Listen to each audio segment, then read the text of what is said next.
Hello नमस्कार साथियों, मैं मनीष कुमार आप लोगों को फिर से आपके अपने आरएम क्लासेज में स्वागत करता हूं। और आज हम लोग फिर से उपस्थित हैं एक नए टॉपिक के साथ। आधुनिक भारत के नए और बहुत ही बेहतरीन टॉपिक है ये, जिसे हम लोग बहुत अच्छे से तैयार रखना पड़ता है, क्योंकि ये लगभग हमारे हर एक एग्ज़ाम में आते हैं इससे प्रश्न। और हमारे बिहार के जितने भी एग्ज़ाम है उसमें तो इससे प्रश्न पूछे ही जाते हैं, क्योंकि ये हमारे बिहार की धरती से जुड़ी हुई समस्या थी और ये उसी से जुड़ा हुआ एक बेहतरीन टॉपिक है, जिसके बारे में हम लोग को सारी चीज़ें, सारे तथ्य इसके हम लोग को जानने बहुत ही ज़रूरी हैं। और हम लोग सिर्फ इसे जानेंगे नहीं, इसे ही याद रखने की भी पूरी कोशिश करेंगे। और इस तरीके से हम लोग पढ़ेंगे कि आज के बाद फिर हमें चंपारण आंदोलन जो है, चंपारण सत्याग्रह, इसे पढ़ने की हमें जरूरत न पड़े। तो आप लोग ये वीडियो शुरू होने से पहले आप लोग इसे क्या करें, तो अपने दोस्तों के साथ शेयर कर दें, ताकि उन्हें भी इस वीडियो का फ़ायदा हो सके और वो भी अपने आगामी एग्ज़ाम की तैयारी में अच्छे से अच्छा तैयारियां कर सके। तो चलिए हम लोग शुरू करते हैं आज का क्लास। तो आज का क्लास का टॉपिक हमारा क्या है, चंपारण सत्याग्रह। तो हम लोग सबसे पहले देखते हैं ये चंपारण सत्याग्रह, ये ऐसा नाम क्यों पड़ गया। तो चूंकि ये क्या था, एक ये गांधी जी के चलाया गया एक सत्याग्रह था गांधी जी के द्वारा। तो और ये कहाँ चलाया गया, तो हमारे बिहार के चंपारण जिले में चलाया गया था। तो इसीलिए इसका नाम क्या पड़ गया, चंपारण सत्याग्रह। तो ये देखिए, चंपारण सत्याग्रह 1917 में हुआ और गांधी जी के द्वारा ये चलाया गया था।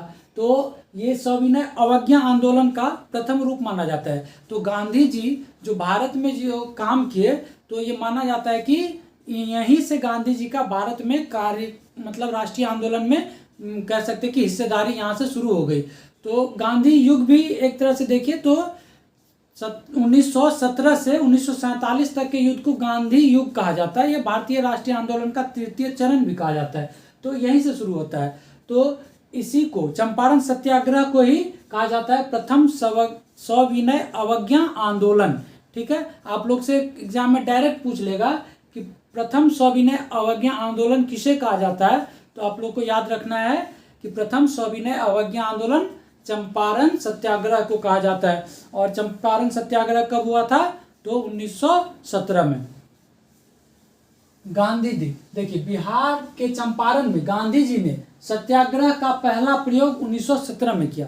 सत्याग्रह तो मैंने आपको पिछले क्लास में बताया था कि सत्याग्रह क्या होता है।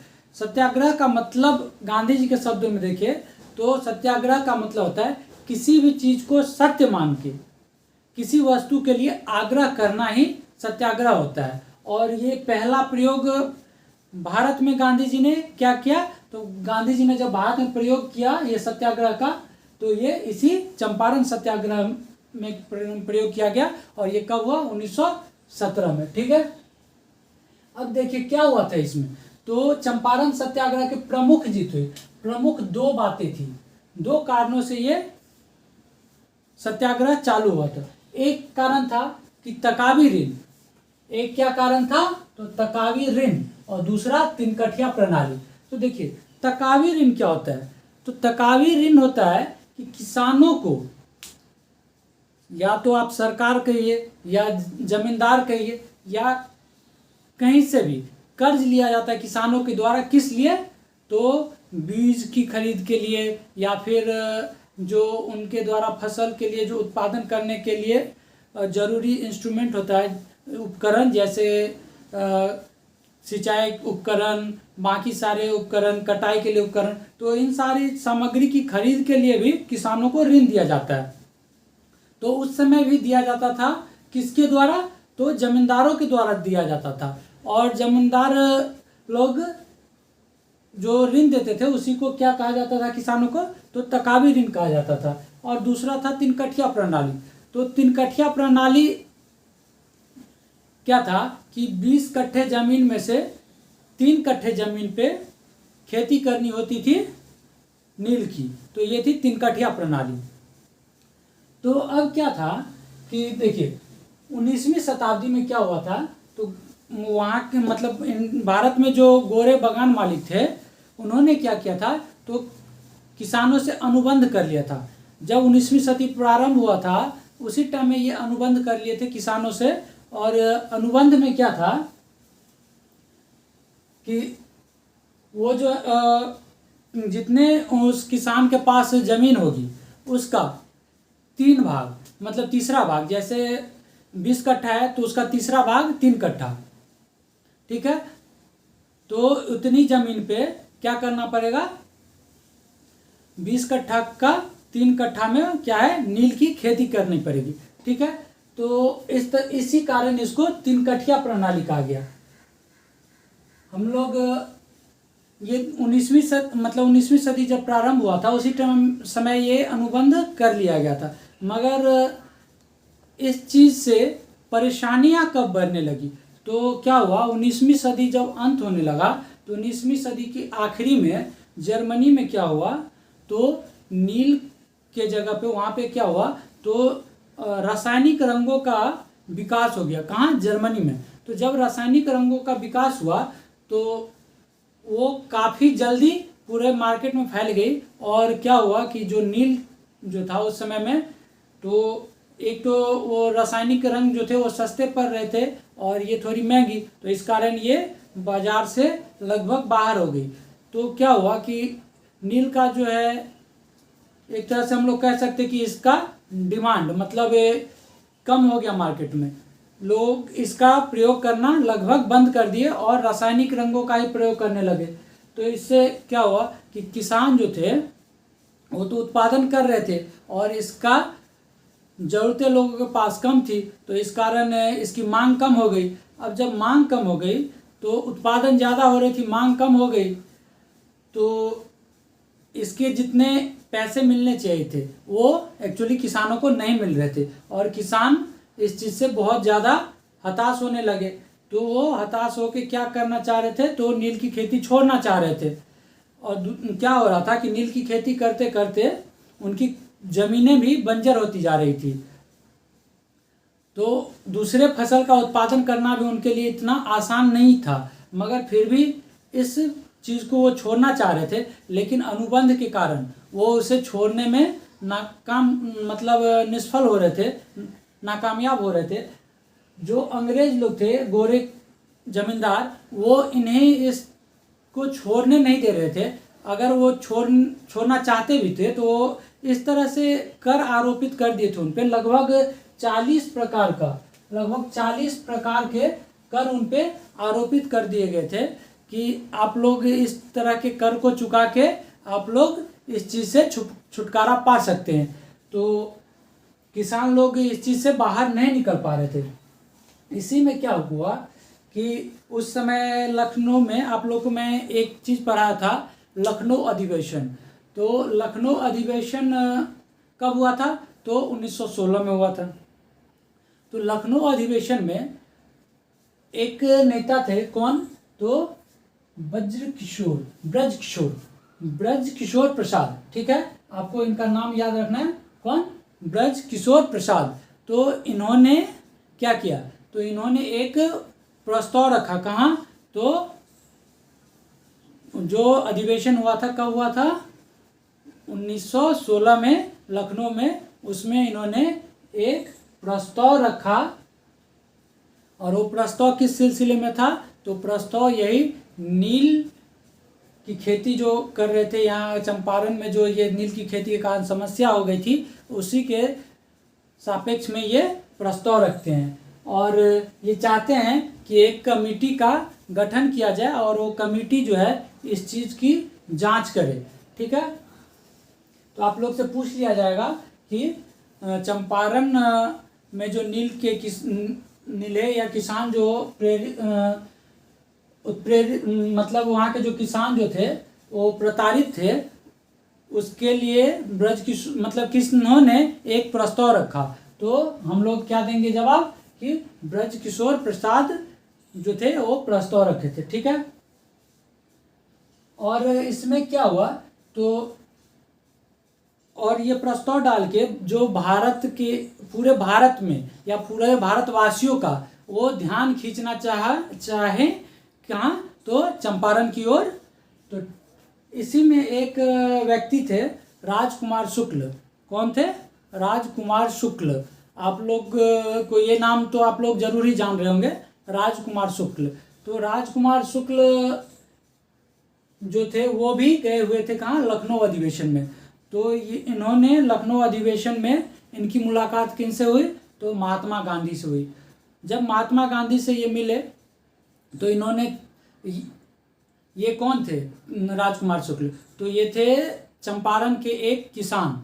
तो ये महात्मा गांधी से मिलके ये वहाँ के सारी बातें महात्मा गांधी को बताई और वहाँ के दशा से महात्मा गांधी को अवगत कराया और उन्हें किसी तरह मनाने की कोशिश की कि गांधी जी चंपारण आके यहाँ के किसानों का हाल देखे और उनके लिए कुछ करे। मगर गांधी जी उस समय तैयार नहीं हुए चंपारण आने के लिए। तो कौन, तो राजकुमार शुक्ल जो थे वो गांधी जी के पीछे पीछे हर जगह जाने लगे। गांधी जी का एक तरह से कहे तो पीछा करने लगे और उन्हें मनाने की कोशिश कर रहे थे कि आप चंपारण आइए। तो राजकुमार शुक्ल भी काफ़ी दृढ़ संकल्पित व्यक्ति थे। तो इन्होंने ठान लिया कि जब तक गांधी जी मानेंगे नहीं तब तक हम पीछा छोड़ने वाले हैं नहीं। तो इस निश्चय के साथ उनका ये पीछा करते रहे और उन्हें मनाते रहे। तो गांधी जी ने उनका यही दृढ़ निश्चय देख के क्या किया, तो चंपारण आने का निर्णय लिया। तो देखिए, जब गांधी जी चंपारण आते हैं तो गांधी जी कहाँ से आते हैं, कलकत्ता से पटना आते हैं। उस समय में गांधी जी का प्रवास था कलकत्ता में, ठीक है। तो कलकत्ता से आते हैं पटना। पटना कब आते हैं, तो पटना आते हैं 10 अप्रैल 1917 को। और दरभंगा, मुजफ्फरपुर, दरभंगा, ये सारी जगह होते हुए गांधी जी मोतिहारी पहुंचते हैं। कब, 15 अप्रैल 1917 को मोतिहारी पहुंचते हैं, ठीक है। आप लोग से एक और बातें पूछ ली जाती है कि राजकुमार शुक्ल कहाँ से थे, वो थे चंपारण से, लेकिन उनका गांव पूछ लिया जाता है कि राजकुमार शुक्ल का गांव कहाँ था। तो देखिए, राजकुमार शुक्ल का जन्म जो है वो जन्म हुआ था 23 अगस्त, कब हुआ था, 23 अगस्त 1875 को इनका जन्म हुआ था। और कहाँ हुआ था, किस गांव में, तो गांव का नाम है भरहवा, मुरली भरहवा। गांव का नाम क्या है, मुरली भरहवा गांव में इनका जन्म हुआ था। तो आप लोग इस गांव का नाम जरूर याद रखिएगा। राजकुमार शुक्ल के गांव का नाम क्या है, मुरली भरहवा गांव है। और जन्म कब हुआ था, 23 अगस्त 1875 को राजकुमार शुक्ल का जन्म हुआ था। और इन्हीं के आग्रह पर गांधी जी चंपारण आने के लिए विवश हो जाते हैं। और कब आते हैं, तो आते हैं 10 अप्रैल 1975 को पटना पहुंचते हैं। कहाँ से, कलकत्ता से। और 15 अप्रैल 1917 को दरभंगा मुजफ्फरपुर के रास्ते कहाँ पहुंच जाते हैं, तो मोतिहारी पहुंचते हैं, ठीक है। अब जो उस समय की प्रशासन थी वो गांधी जी को यहाँ से, कहाँ से, तो मोतिहारी से वापस जाने का निवेदन करती है कि आप, या आदेश देती है कि आप वापस लौट जाइए, आप यहाँ आप नहीं रुक सकते। मगर गांधी जी उनकी आदेश का क्या कर देते हैं, तो आदेश को नज़रअंदाज कर देते हैं और वहाँ रुक के वहाँ के किसानों की समस्या से अवगत होते हैं। तो इस कारण वहाँ का प्रशासन क्या करता है कि उन्हें गिरफ्तार कर लेता है गांधी जी को।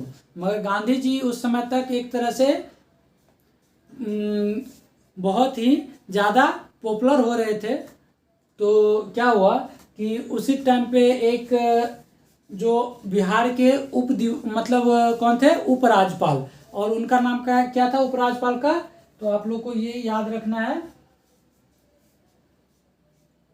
एडवर्ड गेट, ठीक है।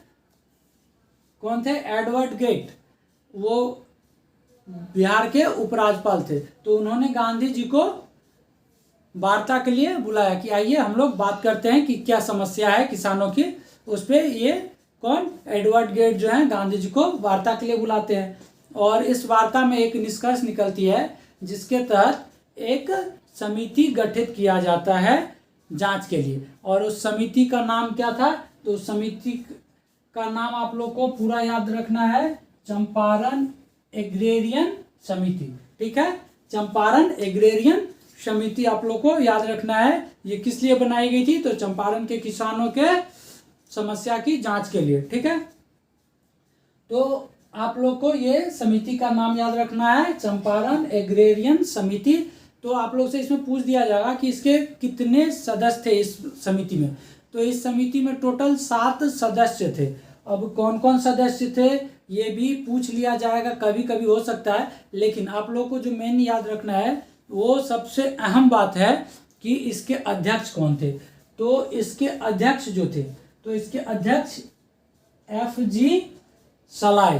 तो आप लोग को सलाई से याद रखना है क्या? तो चंपारण में सलाई थे। ठीक है, चंपारण में कौन थे? तो सलाई थे। तो सलाई कौन थे? तो अध्यक्ष थे चंपारण एग्रेरियन समिति का। ठीक है,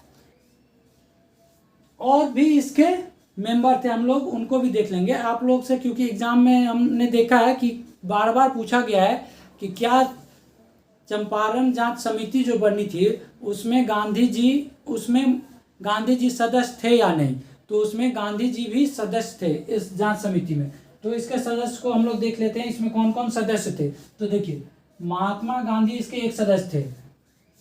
एक सदस्य LC अदामी, राजा हरिप्रसाद, नारायण सिंह और DJ रीड और जी रैनी। कौन? जी रैनी। तो ये 6 सदस्य और एक अध्यक्ष थे इस चंपारण एग्रेरियन समिति के। ठीक है, तो आप लोग को ये याद रखना है। हो सके तो आप लोग 2-4 बार इन नामों को याद ध्यान में रखने की कोशिश करें पढ़ के, ताकि 2-4 बार पढ़िएगा तो आप लोग को ये याद हो जाएंगे, क्योंकि हो सकता है कि आने वाले एग्जाम में पूछ लिया जाए इन नामों को। ठीक है, अब देखिए क्या हुआ था कि इस समिति का जो रिपोर्ट आया, वो रिपोर्ट क्या दिया कि इस समिति के रिपोर्ट के तहत चंपारण में जो तिनकठिया प्रणाली था उसको समाप्त कर दिया गया। ठीक है, और बागान मालिकों ने जो अवैध तरीके से किसानों से कर की वसूली की थी उसका 25% बागान मालिक को आदेश दिया गया कि उसका 25% आप किसानों को वापस कर दें, वापस लौटा दें। तो आप लोग को ये भी ध्यान रखना है कितना? तो 25% जो है अवैध कर का 25% वापस किसानों को लौटाया गया। अब ये जो था इसे ही क्या कहा जाता है? तो प्रथम सविनय अवज्ञा आंदोलन गांधी जी के द्वारा चलाया गया था और इसमें गांधी जी को जीत मिली। ठीक है, आप लोग को ये सारी बातें याद रखना है। अब इसी में क्या हुआ था कि ये गांधी जी ने सारे काम अकेले नहीं किए थे, इसमें गांधी जी के सहयोगी भी थे जिन्होंने गांधी जी को भरपूर क्या किया था? तो सहयोग प्रदान किया था। तो आप लोग उनका भी नाम याद रखने की कोशिश करें कि किन किन लोगों ने गांधी जी को इस चंपारण सत्याग्रह में सहयोग किया। तो उसमें आप लोग को नाम याद रखना है, कौन कौन थे? तो राजेंद्र प्रसाद थे, और कौन थे? तो ब्रजकिशोर थे, और कौन? तो मजरूल हक, महादेव देसाई, नरहरि पारिक तथा JV कृपलानी। आप लोग राजकुमार शुक्ल को भी याद रख सकते हैं। उसके बाद अनुग्रह नारायण सिंह, ये सारे व्यक्ति थे जिन्होंने गांधी जी को इस सत्याग्रह के दौरान सहयोग दिया।